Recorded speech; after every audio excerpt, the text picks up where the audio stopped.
السلام عليكم ورحمة الله وبركاته. اللهم صل على سيدنا محمد وعلى آله وصحبه أجمعين. ازيكم حبيبي؟ ان شاء الله النهاردة هتكلم عن موضوع مهم قوي، وهو أطفالنا والموبايل. صلوا على النبي تاني عليه الصلاة والسلام. أول حاجة، الطفل بيمسك الموبايل مش من عمر سنة، مش من عمر سنة ونص، لأن لحد السنتين، لأن السن ده اللي بيكون الطفل فيه دماغه بدأت تتكون، بدأ يحاول ينطق، بدأ يحاول يتعرف على الأشياء اللي حواليه. فما ينفعش أبدا إن احنا نديله الموبايل في السن ده تماما. طيب امتى بقى يقدر ياخد الموبايل؟ برضو بمدة معينة، يعني متى يستخدم الهواتف وما المدة. أول حاجة ممكن سن 3 سنين، ممكن 4، ممكن 5، ممكن 6، طبعا فيما فوق. الأعوام دي المفروض مفيش فيها امتلاك لا تاب ولا هواتف ولا حاجة، يعني هنلعب على تليفون ماما أو بابا بمدة معينة. هو ليه ساعة على مدار اليوم هيخلصها بقى، هيلعب بيها بقى ايه. الساعة دي متقسمة، يعني كل شوية كده مثلا 5 دقايق، 3 دقايق، وهكذا. تمام، يبقى هي ساعة بس اهي متقسمة على مدار اليوم، متقطعة مش على طول. وطبعا ما ينفعش يتفرج على البرامج الأخرى، لأن ممكن لا قدر الله يتعرض لمشاهدة مقطع غير لائق لعمر الطفل. كمان انتي خليكي فاكرة كويس قوي انك مش هتقدري تمنعي الطفل من الموبايل ده نهائي. يعني ممكن الاقي ام تقولي لا انا هخلي الطفل ده ابني ما او بنتي ما يمسكش التليفون وكده.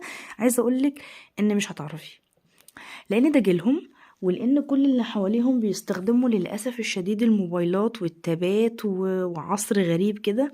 فمش هتعرفي، فاحنا ننظم ويبقى الموضوع قدام عينينا احسن ما يبقى من ورانا. واطفالنا يخافوا مننا. يعني احنا لما نقعدهم على الموبايل واحنا شايفينهم وعارفين بيتفرجوا على ايه او بيتكلموا مع مين، احسن ما يعملوا ده من ورانا. فده نصيحتي يعني حتى هو سن من 12 و 14 اللي هو اصلا سن المراهقة. آه لازم تبقي برضو مستمرة في مراقبة التليفون او التاب او اللاب او اي شاشة هو بيستخدمها، بس بطريقة لائقة مناسبة ليكي ولسنه، لان هو هيفكر ان انتي بتراقبيه، فبرضو غلط. برامج التيك توك، يوتيوب، وغيرها من البرامج اللي ممنوع اصلا على الطفل مشاهدتها، لانها فعلا بتخليه يتعرض للعصبية والزن الزيادة، زي قناة لولو او غيرها من القنوات اللي بتفضل تعرض اغاني ملهاش اي لازمة، ملهاش اي معنى. ده بيخلي الطفل للأسف يسكت، ولكن بعد ما الحاجة دي تخلص بيعمل لهم زي ادمان في دماغهم، لا احنا عايزين نتفرج على القناة دي تاني. فبتفضل الام طول اليوم تقريبا كده عمالة تتفرج على القناة دي، مفيش غيرها، هي لولو بتعيط، لولو بتزن، لولو مش عارف ايه، غير الكلمات اللي اصلا ما ينفعش ان احنا نسمعها او نسمعها لولادنا في السن الصغير ده. فنبعد تماما عن اي قنوات او اي مقاطع او اي حاجات من دي. ربنا يحفظ ولادنا.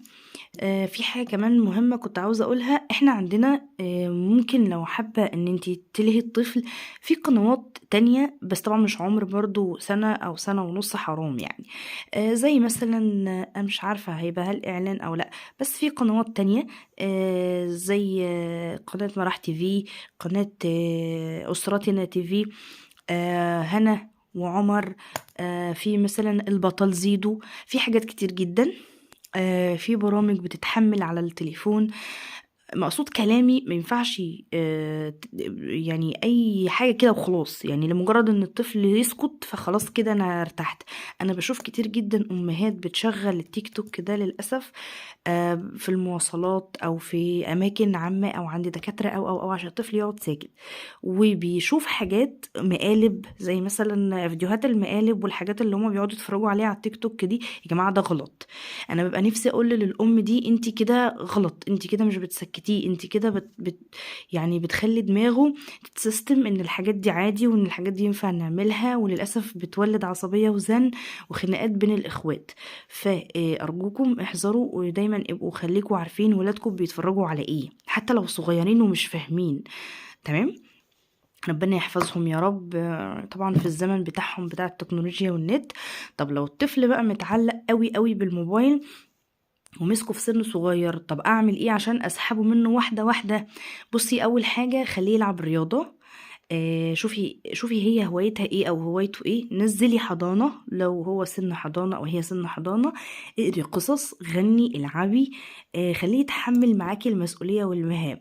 يعني لو انت مثلا بتعملي حاجة هو يقدر او هي تقدر تعملها، خليها فورا تساعدك او يساعدك فيها.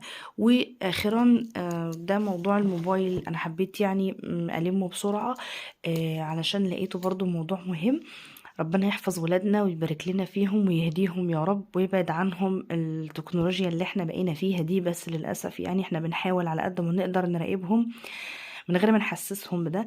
فربنا يحميهم ويحفظهم. دمتم سالمين وبألف خير، والسلام عليكم ورحمة الله وبركاته. متنسوش تعملوا لايك وسبسكرايب وتفعلوا الجرس عشان يوصلكوا كل فيديوهاتنا ان شاء الله.